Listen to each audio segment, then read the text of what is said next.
prostitution and the gambling are illegal in Asian countries, in most of the countries. Yeah. Right? But in Australia, gambling, prostitution, Yes, both legal. both illegal. No, don't interrupt us. So, but why the government doesn't ban it? Tax revenue. Yeah. You could use the same argument with anything. You could say alcohol causes massive harm. Yeah. Domestic violence. People over abusing it. Do you ban it all because there's a percentage that can't use it sensibly and deny everyone else the pleasure? Yeah, but It's stupid. and Australian law original based on Bible.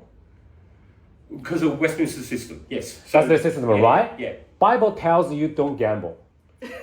Well, Bible says you can't commit adultery. Bible says you can't take the Lord's name in vain. Bible Yeah. says a lot of things. Yeah. So Bible says you can't be gay.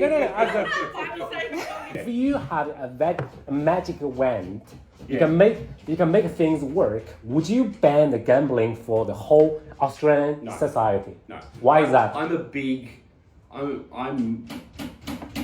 I really don't like the idea of gambling anything. Of banning anything.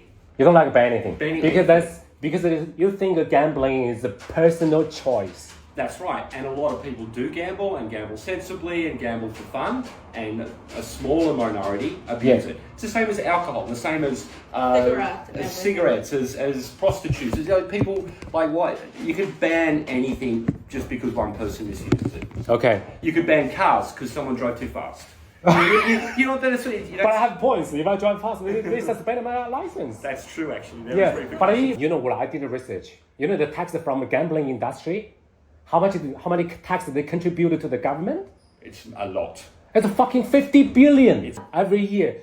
Obviously the government can use that money to do a lot of things, like to benefit other They would people. argue they're building hospitals and paying for schools and all of that sort Yeah, of stuff. yeah. If you're a big gambler, they should rename the local school after you. I funded this school or this wing of the hospital. Yeah, in China, no. But it still happens, right? Yeah, exactly. But let's be realistic. Yeah. So if you start to gamble things, you make them illegal, but all you do is drive them underground because you're never going to stop people finding pleasure. So if people are going to do things, I would rather it was regulated and enforced and there was legislation and controls around it rather than just banning it and letting criminals and underground figures and whatever run it and make money and exploit people even worse. And So you are holding the same opinion on prostitution? holding the same opinion on everything.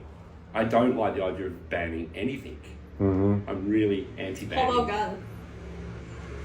Guns are different. Guns are different. I think the guns are pretty well managed in Australia. When did you come to Australia? How long ago? 2009. 2009. So there was a Prime Minister called John Howard, who was a very conservative Liberal Prime Minister, served a very long time, right? And he was flawed in a lot of ways. But one of the good things he did do, we had a massacre in Port Arthur in Tasmania. Yeah. And 13 people died or something. It's nothing like the US. Like the US, that's just Wednesday in the US, right? But here, that was very big for us. And he banned nearly all the guns in Australia straight away. Mm-hmm. Yeah, and it was quite funny because he had to make the press announcement outside, and he was wearing like a flak jacket. And I was worried someone was going to shoot him. Yeah.